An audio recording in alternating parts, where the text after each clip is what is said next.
오늘은 내 의지와는 상관없이 주어진 인생, 내 의지와는 상관없이 주어진 인생이라는 제목으로 하나님 말씀 증거하도록 하겠습니다. 달란트 비유입니다. 초신자들도 좀 있고 하니까 간단히 설명을 하면 돈 많은 어떤 부자가 있었습니다. 외국 여행을 갔습니다. 그냥 갈 수 없으니까 종 3명을 불러다가 달란트를 맡겼습니다. 한 사람에게는 5달란트, 또 한 사람에게는 2달란트, 또 한 사람에게는 1달란트 이렇게 맡겼습니다. 그리고 오랜 세월 지나고 난 다음에 돌아와서 회개했다라는 것입니다. 5달란트 맡은 사람은 또 5달란트를 남겼대요. 그랬더니 착하고 충성된 종아, 그랬고 네가 작은 일에 충성하였으므로 내게 큰 것을 맡기리라. 2달란트 맡긴 사람도 또 2달란트 남겨갖고 왔습니다. 똑같이 얘기합니다. 착하고 충성된 종아, 이하 동문. 1달란트 맡은 사람, 이 사람은 실패가 두려워서 땅에 달란트를 묻은 사람입니다. 그랬더니 결론적으로 뭐예요? 악하고 게으른 놈아, 바깥 어두운 데서 슬피 울며 이를 갈리라. 그랬다는 것입니다. 아마 예수님 비유 가운데 대표적인 비유 2개를 들라 그러면 씨 뿌리는 비유가 첫 번째요. 또 하나가 달란트 비유, 이 2번째일 겁니다. 이 2가지 비유는 양대 비유, 아무리 강조해도 지나치지 않도록 대표적인 비유다 이렇게 말할 수 있다는 것입니다. 먼저 이 달란트 비유 들어가기 이전에 인생 이해, 인생이란 무엇인가? 좀 그런 전제를 갖고 한번 봤습니다. 인생이 뭡니까? 여기서 우리 하나님께서 우리에게 보여주는 내용이 뭐예요? 인생이란 뭐냐? 2가지 정리할 수 있는데, 첫째는 인생은 주어지는 것이다. 실존주의 철학자가 아니라 할지라도 이걸 알죠. 인생은 주어진 거예요. 우리는 던져진 존재, 그것도 맞다는 얘기, 맞다고 생각을 합니다. 우리 인생은 내 의지와는 상관없이 태어난 것이 많습니다. 내 의지와는 전혀 상관없이 주어진 것이 많습니다. 그런데 내 의지와는 전혀 관계없이 주어진 것이 내 일생에 굉장히 중요한 것들이 많다는 거예요. 첫째, 성별. 나는 남자로 태어나고 싶어, 여자로 태어나고 싶어. 선택하신 분 계십니까? 정자와 난자가 만날 때 저리 가 해가지고 만난 사람 있어요? 없죠? 성별 내가 결정한 거 아닙니다. 저는 눈 떠보니까 제가 남자라 그러더라고요. 난 여자로 선택할 기회가 없었어요. 사실 여자도 괜찮을 것 같아요. 집에서 김치찌개 끓이고 기다리고 있으면 좋을 것 같은데 남자같이 피곤해요. 그죠? 근데 생각할 여지가 없었어요. 그냥 태어나자마자 남자였고 남자로 살아왔기 때문에 여자는 무엇일까? 가끔 이렇게 상상을 할 수 있죠. 국적. 제가 한국에서 태어나고 싶어 태어났습니까? 여기서 골라서 태어난다면 어디서 태어나고 싶어요? 어디? 피지? 어디가 좋을까요? 옷 벗고서 살 수 있는데 그런데 따뜻하고 좋지 않아요? 안 좋습니까? 어디서 살고 싶어요? 호주? 호주더니 호주머니라며? 호주? 그런데 좋습니까? 어디가 좋아요? 어디가 살까요? 러시아 갈까요? 만약에 내가 국적을 선택한다 그러면 많은 사람들이 미국 같은 나라 좋아하겠죠. 미국이나 호주나 어디 좋아요? 캐나다? 이런 데 좋나요? 이렇게 자기가 선택할 수 있으면 그런 나라 선택할 거라고 생각합니다. 근데 그게 아니잖아요. 태어났더니 그냥 한국이래요. 대한민국이래요. 630716 1023 어쩌고 저쩌고. 그게 내 번호예요. 내가 원한 게 아니에요. 태어나자마자 그게 주민등록번호가 나오는 거라고. 내가 원했나 외모, 이거 할 말 되게 많습니다. 외모. 우리 박전진장 동생이 럭셔리 잡지사 기자예요. 그래서 저한테 잡지를 하나 보내주는데 젠틀맨이라는 걸 하나 보내줘요. 그래서 내가 그냥 심심해서 보는데 거기서 옷을 어떻게 입나 그런 거 보래요. 나보러. 그건 옷은 하나도 들어오지 않고 어쩌면 모델들이 이렇게 멋있는지. 젠틀맨 다 남자들이에요. 모델이. 그중에 이번 달 보스 모델 너무 멋있어. 보스 모델. 이 스트라이프로 양복을 딱 입고 행커칩을 딱 했는데 그건 하나도 부럽지 않은 거. 돈 주고 사면 되니까. 근데 머리숱이 무지 많아. 와, 거기다가 여러분 연세 드시면 알죠. 알랑들랑 같아요. 눈이 3cm는 들어가 있어. 쑥 들어가 있어. 쑥. 눈썹이 탁 있는데 그 그윽한 눈빛. 눈도 커요. 거기다가. 그거 보는 순간에 눈물이 나더라고. 주님, 내가 이 눈을 원했어요. 이 눈을. 보니까 입술은 제가 마음에 들어요. 입술은 제 마음에 들어요. 입술은 제 얼굴 중에 제일 자신 있는 데가 입술이에요. 입술이 자신 있고 입술만은 괜찮은 것 같아요. 어떤 목사님이 저한테 그랬어요. 제가 자고 있는 모습을 보면서 전병헌 목사는 입술이 예쁘다고. 나 그래서 그걸 믿어요. 그죠? 입술, 코, 코는 그냥 넘어가고. 잘 보니까 만약에 내가 선택할 수 있다 그러면 왜 뭐 이렇게 선택 안 했을 것 같아요. 그죠? 절대 이렇게 안 했습니다. 훨씬 더 다른 모습으로 선택을 했겠죠. 또 어떻게 그게 주어진 거? 잠깐만, 난 그래서 그 외모 갖고 뭐라고 시비 거는 사람 제일 싫어요. 뭐 눈 좀 크게 뜨라. 나 최선을 다한 거예요. 지금 최선을 다한 거. 최선을 다하고 뭐 이러니 저러니 하는데 참 힘든 거죠. 잘 보세요. 인생에서 이 성별, 국적, 외모 얼마나 중요한 거예요. 이게 굉장히 중요한 거죠. 근데 이거 내가 선택한 게 아니에요. 주어진 거라고요. 그래서 인생 가운데 결정적인 것은 다 주어진 것입니다. 5달란트, 2달란트, 1달란트 같이 주어진 것이다. 노력해야 됩니다. 개척해야 됩니다. 노력하고 개척해서 뭐 이렇게 뛰어넘어 나가야 될 문제도 있지만 노력해도 안 되는 게 있어요. 노력해도 안 되는 거. 그냥 주어진 게 있다니까요. 주어진 거. 너무 외모에도 너무 발버둥 치지 마십시오. 그 노력해도 안 돼요. 그 예쁜 애는요, 센 걸로 나와도 그냥 예쁘고요. 믿으십시오, 제 말을. 그리고 하나님께 힘들게 주신 분들 있잖아요. 무슨 짓을 해도 안 돼요. 안타깝지만 안 돼요. 아무리 비싼 화장품 씻을 일 발라도 안 돼요. 그냥 식물 나라 발라도 예쁜 애는 예쁘고요.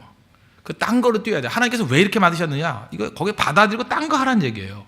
이것 때문에 불평하는 인생이 있습니다. 이거 올바른 거 아니고 지혜로운 사람은 수용합니다. 그래서 생각보다 이렇게 외모가 뛰어난 남자들이나 여자들이요, 생각보다 공부 못하는 애들이 많아요. 왜냐하면 그걸로도 경쟁력이 있기 때문에 그렇게 산다고. 근데 어떤 애 그러잖아요. 나 참 공부 잘하게 생겼다. 그 의미가 있어요. 유혹이 없어요. 유혹이. 딴 거 할 게 없어. 오로지 집중하고. 그래서 인물이 거기서 나오는 거예요. 뭐 잘생긴 사람 가운데 인물이 많이 안 나오는 이유가 그래서 그런 거예요. 그러니까 인생 어떻게 보면 공평할 수도 있지요.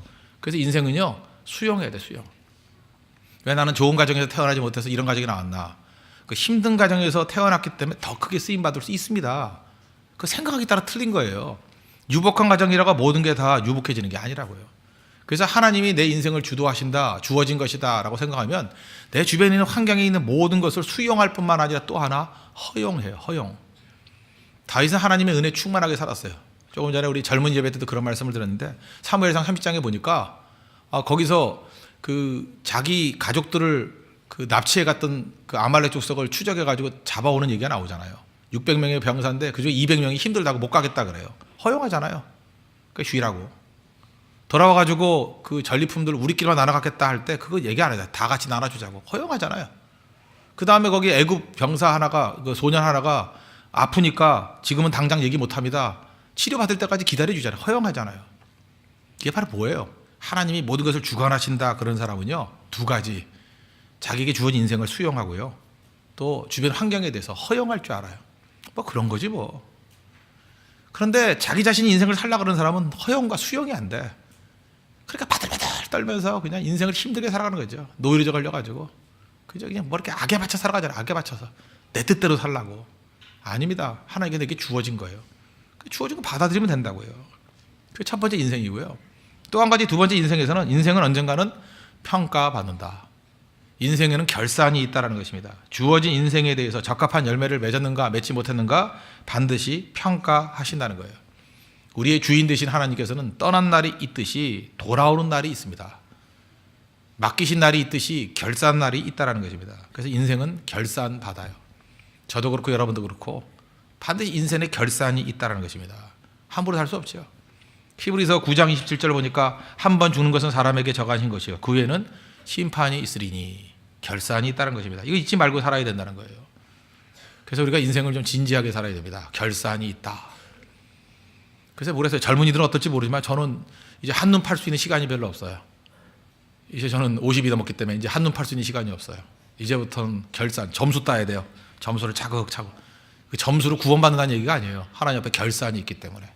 그죠? 진지하게 살아야 돼요. 이제는 어떻게 살아야 될 것인가? 어떻게 하나님 앞에 내가 쓰임받는 인생, 하나님의 영광을 위한 인생, 죽어서 끝내는 인생이 아니라 죽어서도 남는 가치 있는 인생을 살 것인가? 그렇게 살아야 된다고요. 결산이 있기 때문에. 2가지 잊지 마십시오. 인생은 주어진 것이다. 수용해야 된다. 또 하나는 결산이 있다. 이게 중요하다는 것입니다. 그럼 이 달란트 비유의 핵심이 뭐냐? 핵심은 5달란트, 2달란트가 아닙니다. 1달란트 받은 사람이 핵심이에요. 1달란트 받은 사람 같이 살면 안 된다 그거예요. 인생이. 잘 되는 게 무슨 뭐 비유겠어요. 잘 되는 거 잘 살면 되는 거지. 그래서 한 달란트 맡은 사람, 그 사람을 초점으로 봐야 된다는 것입니다. 이 달란트 비유가 주는 메시지 세 가지를 한번 정리해 보겠습니다. 첫째는 거짓은 게으름보다 더 악하다라는 것입니다. 먼저 달란트 얘기하겠습니다. 한 달란트, 이게 작은 게 아니라 그랬죠. 당시 문서를 보니까 한 달란트는 금과 은이 있는데 금 한 달란트입니다. 금 한 달란트는 6천 데나리온이라는 기록이 있어요. 한 달란트가 얼마 정도냐? 6천 데나리온. 데나리온은 하루 일당이라 그랬죠. 하루 일당이니까 계산하기 편하게 10만 원이라고 합시다.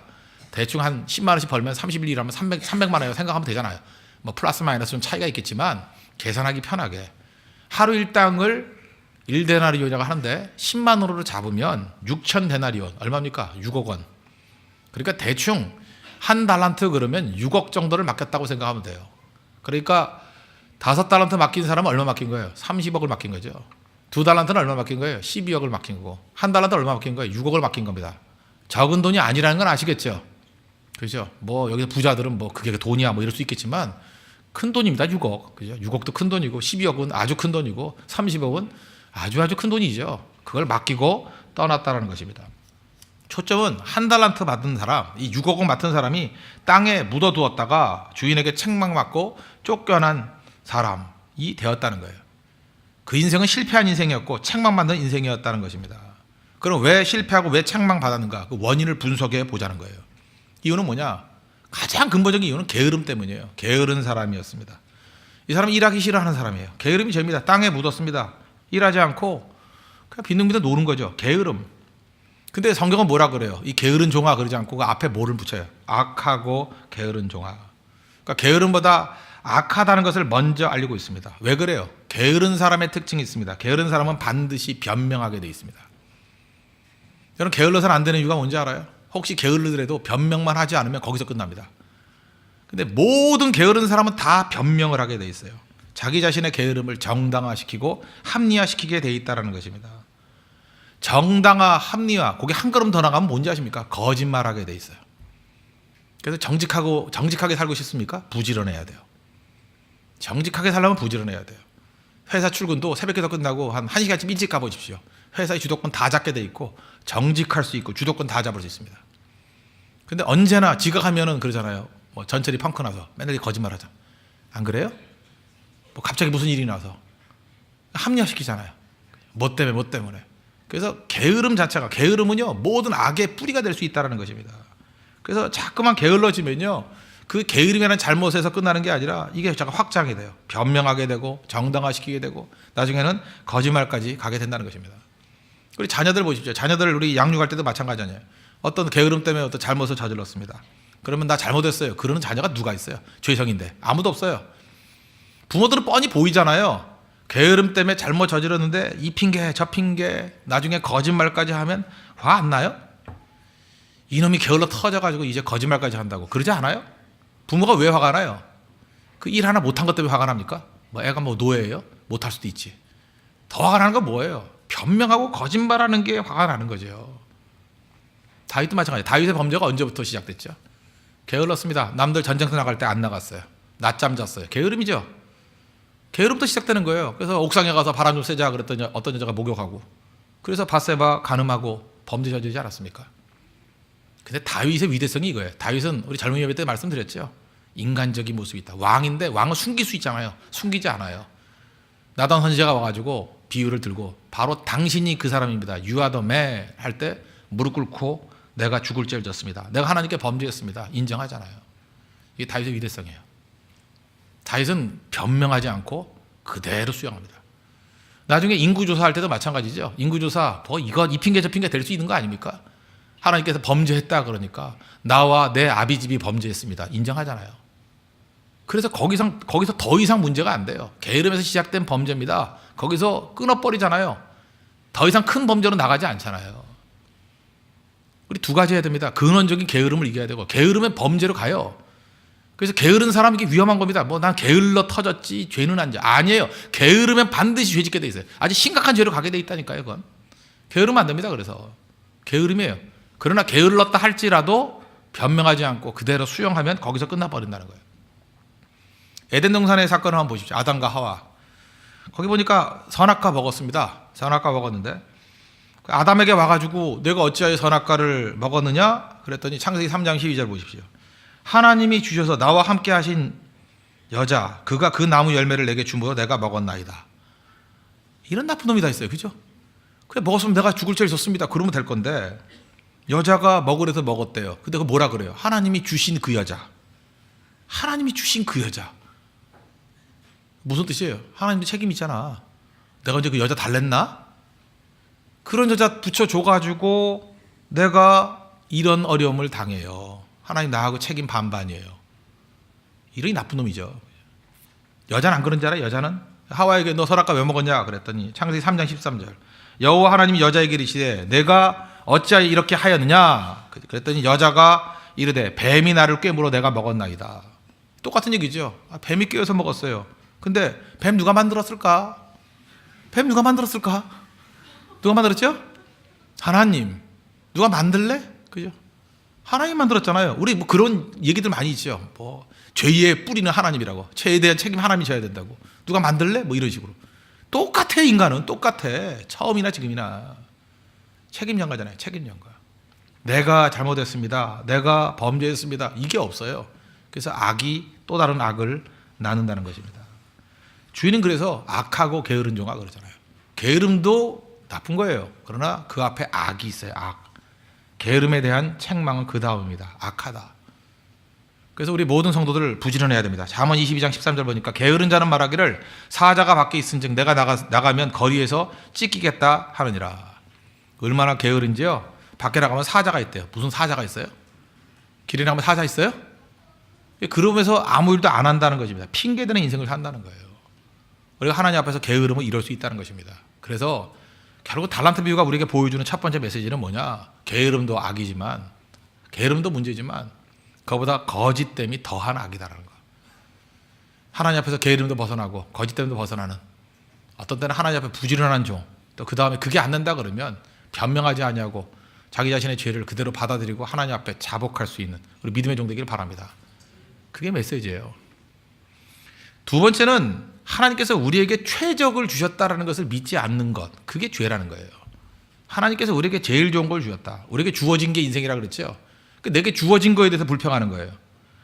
하나님께서 우리에게 어떻게 주었어요? 내게 딱 맞게, 내게 맞는 옷을 주셨다고요. 그걸 뭐라고 설명하죠? 재능대로. 15절 보십시오. 각각 그 재능대로 한 사람에게는 5달란트, 한 사람에게 2달란트, 한 사람한테 1달란트 줬다. 그 얘기 아니에요? 재능대로. 무슨 얘기입니까? 사람마다 재능이 다르다라는 거예요.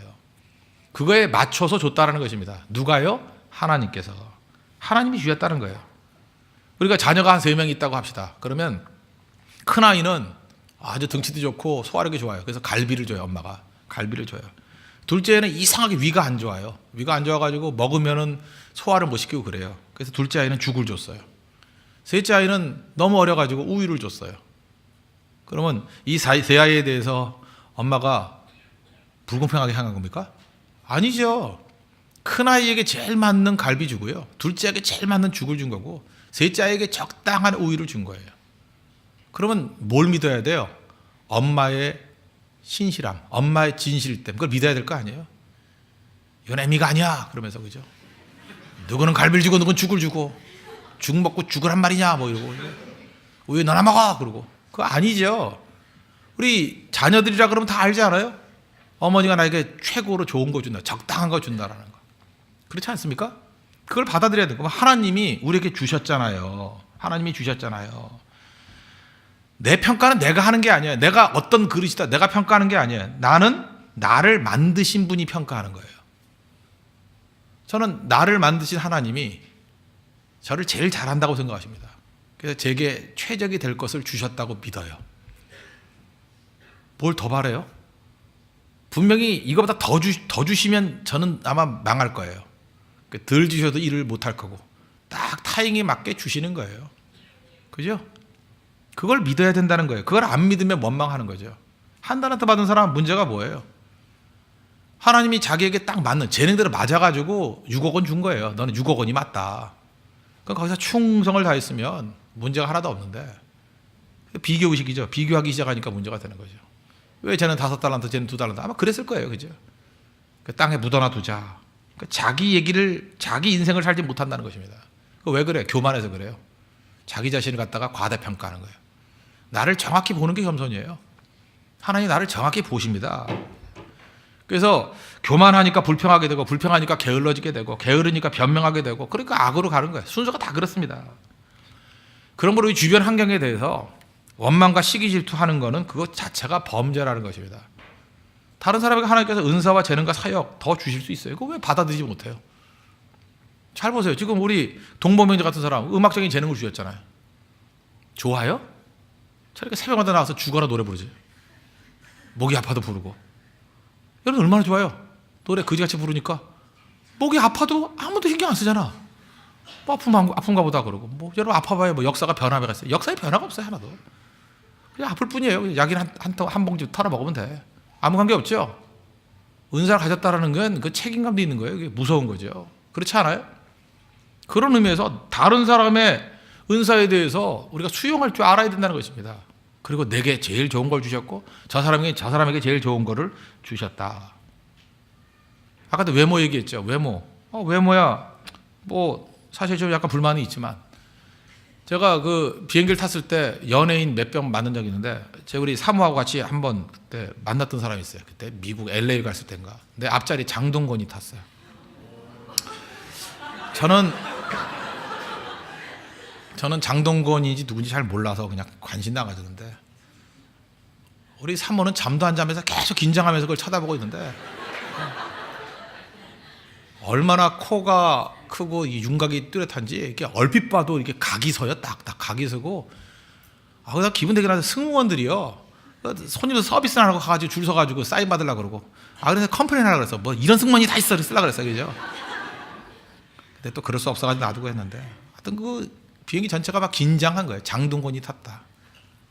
제가 그때는 좀 약간 시기 질투했어요. 저런 인간 추락했으면 좋겠다. 근데 내가 타고 있어. 그래서 안 되겠어.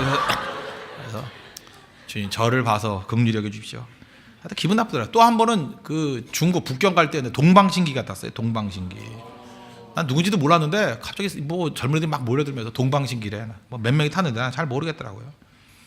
잘생겼더라고요. 진짜 잘생겼고 멋있더라고요. 그러니까 그 사람은 연예인 하는 거죠. 그렇지 않아요? 일반인이 이렇게 잘생겨서 뭐 할 거예요? 그거? 여러분들 만약에 목사가 그렇게 잘생기면 목회가 되겠어요? 되는가 봐. 왜 반응이 안 봐요? 예. 목회가 되겠냐고? 적당히 생겨야지. 그렇지 않아요? 그래야 하나님께 집중하고 그러지. 그래요. 좀 인정 좀 해. 그렇죠. 그래야 하나님만 바라보고 주만 바라볼지라고 그러잖아요. 그죠? 그 도움이 되는 게 아니라고요. 제가 고등학교 때 한번 제가 일전에 얘기했대요. 고등학교 때 뭐 이렇게 이번에 중고등부 수련회 갔을 때도 기억나던데 수련회 가잖아요. 고등학교 1학년이라고 기억나는데 그 고3들도 왔어요. 여름 수련회 때. 오는데 꼭 첫날부터 안 오고 1박 2일로 와. 뭐 공부해야 된다 그래가지고. 근데 지금 토론토에 사는 제 2년 선배가 있어요. 2년 선배. 잘생겼어요. 일단 잘생겼고 머리숱 많고 노래 되게 잘해. 기타 진짜 정기라보다 더 잘 치는 것 같아요. 그때 당시에는. 기타 진짜 잘 쳐요. 기타 치면서 탁 머리 당기는데 나 진짜 그죠? 그 고3이 그때는 머리 밀 때였거든요. 근데 그 학교는 뭐 이상한 학교인지 머리 굉장히 길었어요. 앞머리 길게 했어. 옆머리 밀어도 탁 머리고 내가 봐도 멋있는 거예요. 그죠? 그랬더니 그냥 그 교회 그 여학생들이 1명, 2명 모여드는데 군중이다. 꼭 예수님 같아요. 막 몰려들어 이렇게. 나머지 물끄러미 쳐다보고 우리 뭐예요?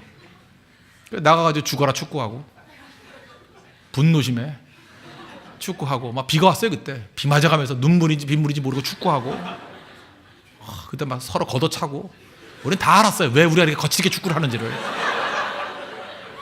정말요. 막 부상당하고도 막 피를 괜찮아 그러고 더 하고 막. 우리는 몸에서 피가 난 게 아니었어요. 마음에서 피가 나고 있었어요. 죽이고 싶더라고 그 선배. 근데 그땐 그랬는데 지금은 내가 하나도 미움 없어요. 그죠? 지금 뭐 토론토에서 카페 하고 있더라. 역시 은사대로 살죠. 지금도 기타 치고 노래 부르고 있대요. 그냥. 하나도 안 물어요. 하나도.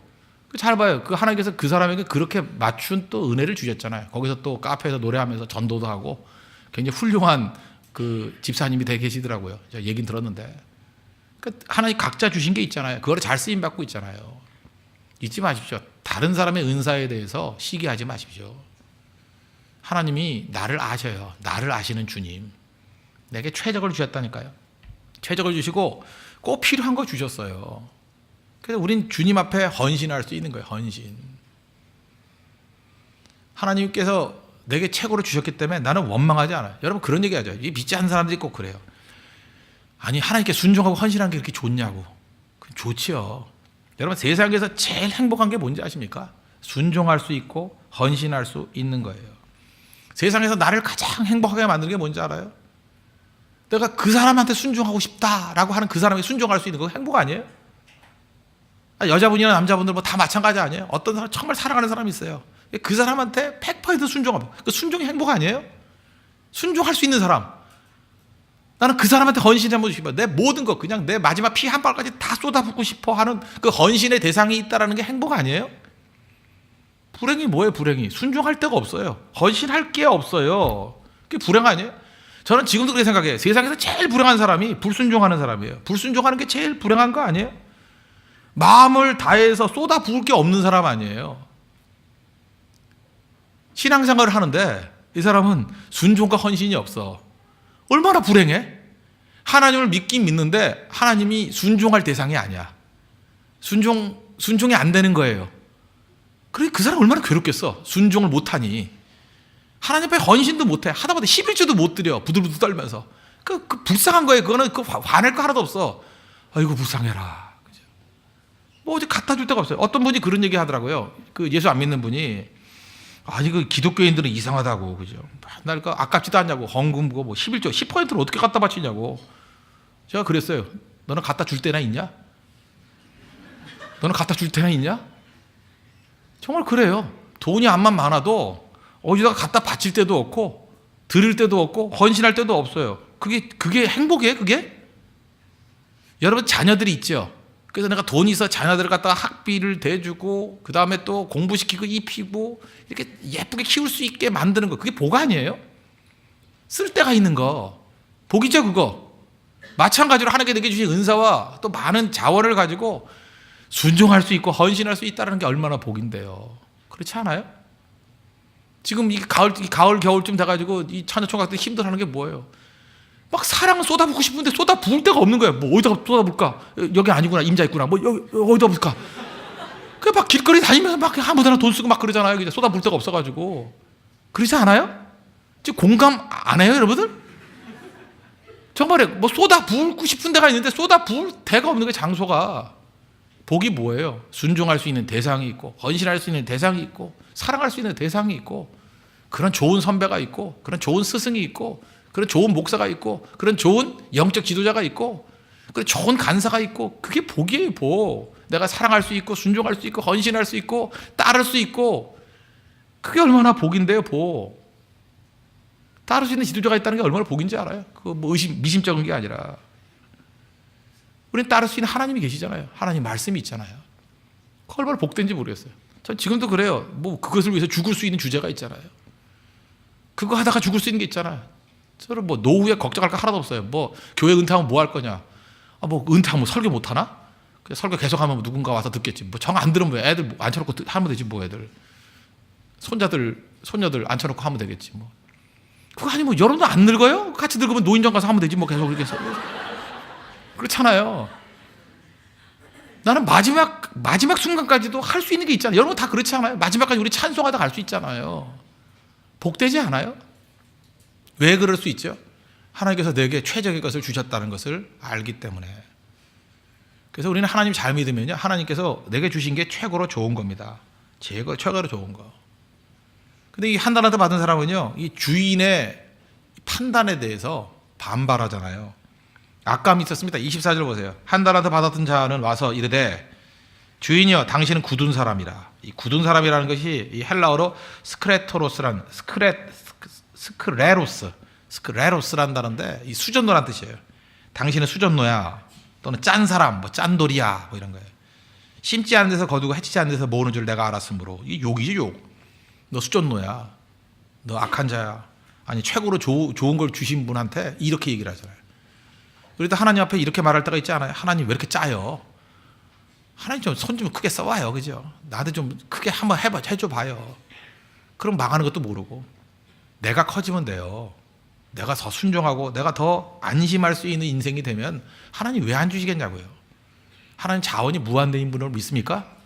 내가 커지면 된다고요. 그걸 믿는다 그러면, 그죠? 하나님이 내게 최고로 좋은 것을 주신다. 그걸 믿으면 감사할 수 있고요. 또 주변에 대해서 시기 질투 절대 하지 않는다는 것입니다.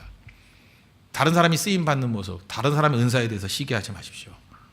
그게 바로 달란트 비유가 주는 두 번째 메시지라는 것입니다. 그 세 번째 메시지는 뭐냐? 적극적으로 당당하게 살라는 것입니다. 한 달란트 받은 사람, 만약에 그 한 달란트 가지고 장사하다가 6억을 다 날렸다. 그러면 주인이 와가지고 이 정도까지 혼을 냈을까요? 저는 그러지 않다고 생각해요. 이분 돈 많은 분인 거 알죠? 돈 많으니까 막 맡기잖아. 30억씩, 12억씩. 그러니까 이분은 내가 볼 때 뭐 하나님이지만 우리식으로 얘기하면 수천억, 수조의 돈을 갖고 있는 분이에요. 그러니까 6억 정도는 돈도 아니라고, 돈도. 근데 이 종한테 맡긴 이유가 뭐예요? 마음껏 한번 해봐, 그거 아니에요? 하나님께서도 우리에게 마찬가지라고요. 우리에게 뭐 맡기고 난 다음에 하나님이 아까워가지고 너 이렇게 많이 맡겼는데 뭐 하는 짓이냐, 그러지 않아요. 하나님은 무한대로 갖고 계신 분이라니까요. 근데 우리에게 맡기고 원하는 게 뭐냐면 좀 마음껏 한번 살아봐, 마음껏 해봐. 우리 아버지가 부자니까 마음껏 한번 해봐. 실패해도 괜찮아, 또 줄게, 한번 해봐. 근데 시도도 하지 않잖아요. 우리 당당하게 살아야 되잖아요. 당당하게 좀 시도도 해보고, 그렇죠? 이것저것 해보고 잠깐 그래야 될 거 아니에요? 근데 우리는 그냥 위험한 거 안 하려고 그러고 항상 그냥 그 안에 머물러 살려고 그러잖아요. 천지를 창조하시고 난 다음에 하나님께서 인간에게 주신 명령이 뭐예요? 생육하고 번성하라, 땅을 정복하라. 이게 뭐예요? 좀 당당하게 살라는 거 아니에요? 인생을 좀 꽃피우고 살라는 거 아니에요? 생육하래요, 번성하래요. 우리한테 그 멀티플라이 그러잖아요. 그냥 막 곱하기 인생을 막 살래요. 그냥 막 뛰어다니면서 땅을 정복하래요. 열심히 막 시도해 보래요. 우리 그런 인생 살아야죠. 인생을 꽃피우는 인생이 돼야 된다는 것입니다. 그래서 우리가 해야 될 일 중에 하나가 뭐냐면 좀 터무니없는, 지금으로 볼 땐 터무니없는 꿈을 좀 많이 꿔야 됩니다. 그래서 믿음이 좋은 사람은 좀 터무니없어야 돼요. 터무니없는 꿈을 막 꿔야 돼. 사업을 하는 사람이라 그러면요, 밤낮 뭐 이 가게 커지기를, 그 정도가 아니라 이런 가게가 1000개가 되기를. 터무니없어요, 터무니. 그 켄터키 프라이드 치킨 그 아저씨 그 샌더슨가 샌더 대령 아니야, 대령. 퇴역 장교. 65세에 그 시작한 거 아시죠? 여러분 닭에 대해서는 관심이 없는가 보죠? 먹기만 하고. 그 옛날에 그런 거 많이 굴러다녔잖아요. 지금 기억나네요. 그 샌더스라는 대령이에요. 대령이 65세 가가지고 그랬대요. 이거 소스가 좋아가지고 이렇게 먹으면 되게 바삭바삭하고 맛있다고. 다만 이거 팔 때 나한테 로열티 5%만 달라고. 그랬더니 뭐 500군데인가 퇴짜가 됐대. 미쳤냐고 그거 하려고. 근데 한두 가게에서 그걸 억셉트 했다는 거예요. 그래서 로열티 받기 시작한 거예요. 켄터키 프라이 치킨, KFC. 그래서 그랬더니 그게 이제 소문이 나가지고 그 사람이 그랬다잖아요. 65세. 그죠? 이게 전 세계 뭐 1000개 이상 되겠다. 1000개가 뭐예요? 마지막 할 때가 6000개인가 7000개 하다가 돌아가셨죠, 그분. 그 할아버지 돌아가셨어요. 아직도 계신 게 아니에요, 그 할아버지. 예. 돌아가셨어요. 천국에서 계속 로열티 받고 있어요, 지금. 천국에서. 천국으로 송금되고 있는지 모르겠는데. 그죠? 잘 봐. 65세에도 그런 일이 있어요. 65세에서 제가 알기로는 그분이 뭐 80세인가 한 15년 동안인가 로열티 받다가 돌아가셨어요. 그렇다고 그러면 우리도 꿈꿔야죠. 아니, 닭 장사도 이런 생각을 하는데, 닭 장사도. 그 닭 파는 거 뭐 별 생각 없잖아요. 켄터키 구석에서 이거 해서 전 세계 자기 닭에 대해서 자신 있었던 거예요. 이렇게 튀기면 맛있다라는 거. 어떤 확신? 전 세계의 모든 사람이 이렇게 닭 먹으면 맛있어. 그런 확신이 있어야죠. 저도 우리 어머니가 조금 젊기만 했어도 내가 그거 하려고 그랬었는데, 나는 우리 어머니 냉면에 대해 자부심이 있어요. 진짜 맛있어요. 이건 내가 볼 때 누가 먹어도 맛있어요. 오바마가 먹어도 깜짝 놀랄 수 있는 냉면이야. 근데 연세가 너무 많이 드셔가지고 또 우리 사업하기 좀 그러고, 또 제가 또 이게 목회를 해야 되니까 비즈니스를 할 수도 없고, 그죠? 내가 한 20년만 더 전에 그걸 깨달았다 그러면 진짜 전 세계의 그 냉면을, 그죠? 다 입에다 한 번씩 넣고. 그런 프라이드를 가지라고. 예를 들어서 나는 어떤 옷 고르는 안목이 있다. 그러면 전 세계에 있는 모든 사람의 옷을 내가 골라주겠다. 그게 비즈니스예요. 그런 꿈을 꿔야 될 거 아니에요. 내가 영어를 잘해요. 그러면 이런 꿈을 꿔야죠. 왜 나만 영어를 잘하나? 그 사명감 안 느껴요? 왜 저는 영어를 못하나? 여기 있는 모든 사람의 입에서 툭 치면 오마이갓이 나오게 만들겠다. 그 꿈꿔야죠, 그거. 그 어떻게 하면 그렇게 될 수 있을까? 기도하면서, 그죠? 이걸 패야 됩니까? 유혹해야 됩니까? 뭘 해야 됩니까? 하면서 그게 꿈이에요, 그게 꿈. 그런 꿈을 가져야죠. 저는 복음 증거하는 사람이 꿈이 있어야죠. 이 복음을 다 듣고 전 세계에 있는 모든 사람이 100만 명, 1000만 명이 듣고 이 말씀 앞에 주께로 돌아오는 꿈. 그래서 좀 당시로 볼 때는요, 터무니없고 허황된 것 같은 꿈을 꿔야 돼요. 우리 역사상 크게 쓰임 받았던 사람들을 보면 대개 그 아버지나 어머니가 훌륭했어요. 자녀들을 위한 꿈이 있었어요. 자녀들을 위해서 항상 기도하고 꿈꾸고. 이번 중고등부 수련회 가서도 했던 일이 뭔지 아십니까? 여기서 시대를 바꾸는 인물이 나온다고. 오늘 아침 설교도 뭐였어요? 아합 같은 그 체제에 딱딱함이 있을 때 엘리야 같은 한 사람만 나오면 박살 낸다고. 꿈 아니에요, 꿈? 여러분, 뭐 한 사람이 뭐 할 거야? 그런 사람은 뭐 안 될 거예요. 그러나 그 말씀을 듣고 꿈꾸러 한 사람이 나올 거라고, 분명히 한 사람의 엘리야가 나올 거라고. 그 사람이 이 어둠의 세력을 깨버릴 거예요. 전 믿어요, 분명히. 꿈이에요, 꿈. 허황돼 보여요? 한 사람이 깬다고요? 허황돼 보여요? 가능합니다. 하나님이 함께하면 가능해요. 그런 꿈들을 자라는 세대에 심겨줘야 되고, 성도에게 심겨줘야 되고, 심지어 65세 된 사람에게도 심겨지니까 이런 놀라운 일이 벌어져요. 80세면 어때요? 갈렙은 85세에 헤브론 산지를 점령했는데 나야가 무슨 관계가 있어요? 긍정의 힘이란 게 어마어마한 힘이 있습니다. 제발 자녀들의 인생에 소금 뿌리지 마십시오. 우리 집안은 안 돼, 뭐 이런 소리 하지 말고, 그죠? 너는 안 돼. 장래 소망이 뭐야? 구급 공무원, 뭐다. 안정적이야. 그죠? 그걸로 평생 먹고 살면 돼. 네 꿈이 뭔지 알아? 뭐 고등학교 선생님 되는 거. 아니, 나쁘다는 얘기가 아니에요, 그죠?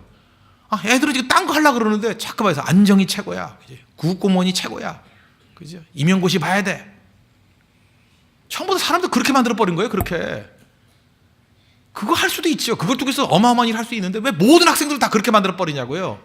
어떻게 될지 어떻게 알아요? 지금 취직이 안 되신 분들이 있죠.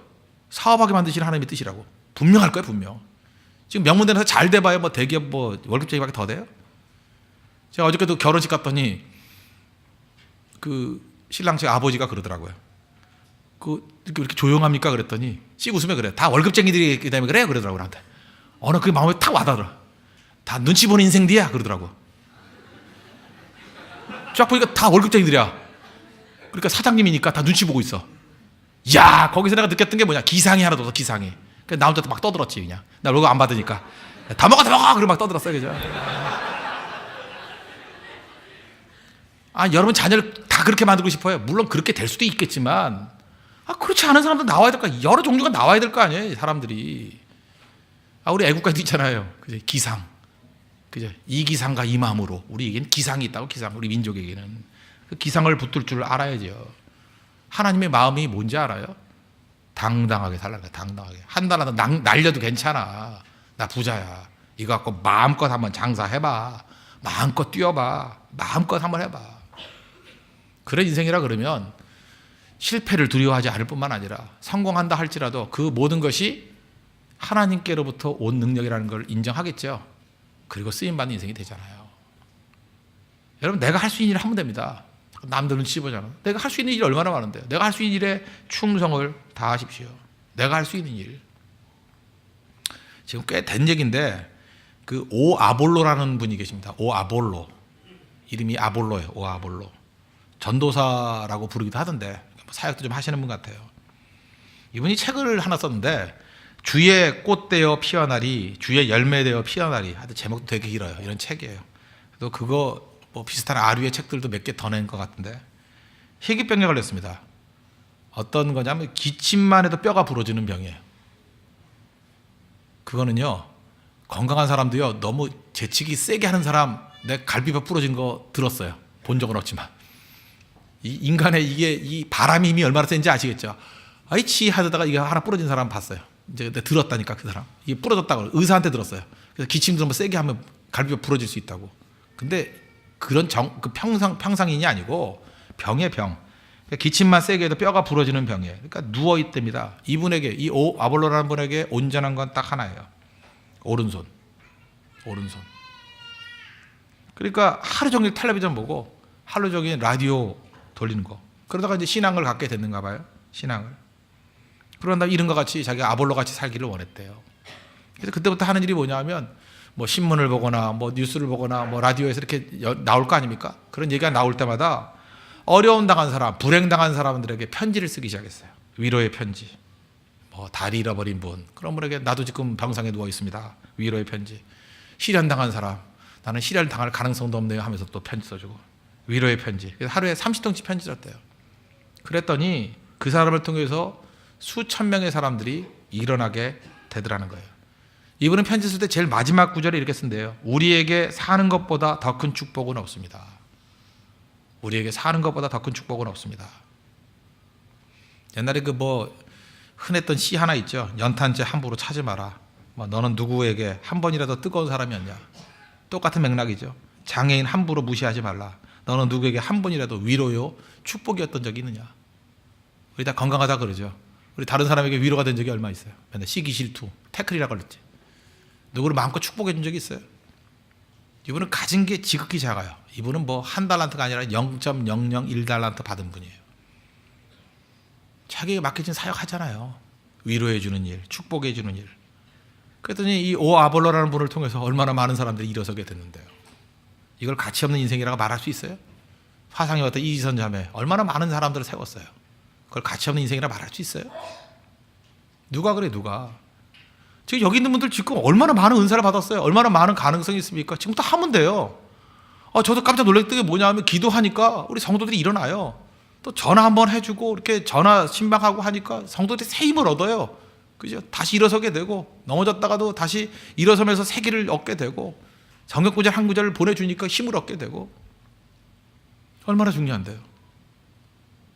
제가 어제도 좀 이렇게 피곤해 있는데 제가 아주 절친하게 지내는 어떤 목사님, 선배 목사님께서 그 메시지가 왔더라고요. 이렇게 많이도 안 써요. 고지가 바로 적인데, 그거 써야 돼. 고지가 바로 적인데, 어디 산에 올라가나? 고지가 바로 적인데. 그리고 시편 68편 19절. 그리고 끝이에요. 또 찾아보라 그러는데, 근데 그 구절 내가 알아요. 날마다 우리의 짐을 짊어지시는 하나님 그런 거예요, 그거. 그죠? 근데 그 말에 위로가 되더라고요. 제가 옛날에도 68편 19절 되게 좋아했거든요. 날마다 우리의 짐을 대신 져주시는 하나님이 계신다고. 위로가 되더라고요. 그분도 봐요. 별로 할 일 없잖아요. 그죠? 앉아가지고. 내가 볼 때 10초도 안 걸려서 딱 했는데 힘이 되잖아요. 내가 이렇게 또 설교까지 인용할 줄 알았을까? 예? 얼마나 많은 사람에게 위로가 돼요. 그 한 분의 작은 것이. 우리에게도 바로 그런 위로가 있어야죠. 위로가. 달란트는 바로 그런 것입니다. 하나님께서 내게 주신 것들 가지고 제발 위축돼 가지고 아무것도 안 하려고 그러지 마. 당당하게 사십시오. 기회 됩니까? 캄보디아 선교하자고요. 기회 됩니까? 네팔 선교하자고요. 기회 됩니까? 추위 속에 나가라고요. 밤낮 집안에 처박히지 말고 자꾸 시도해 보십시오. 망할까 봐 두려워하지 말고 쥐뿔도 없어요. 망할 것도 없잖아요. 막 시도해 봐요. 그죠? 시도해 보라고. 하나님께서 우리를 통해서 어마어마하게 많은 일들을 이루어 주신다는 것입니다. 그런 승리를 맛볼 수 있는 믿음의 정되기를 축원합니다. 기도하겠습니다. 이 시간 다 같이 하나님 앞에 간구하겠습니다. 우리 달란트 비유에서 주는 메시지, 거짓은 게으름보다 더 악하다 그랬죠. 게으름이 아니라 변명하는 것이 아니라 우리 열심을 다해서 충성할 수 있게 해달라고 기도하시고, 그 다음에 우리 두 번째 메시지, 하나님께서 우리에게 최적의 것을 주셨습니다. 하나님이 주신 것에 대해서 신뢰하고 신실하게 충성 다할 수 있도록 해달라고, 그 다음에 적극적으로 당당하게 살아가는 인생 되게 해달라고 다 같이 하나님 앞에 간구하도록 하겠습니다.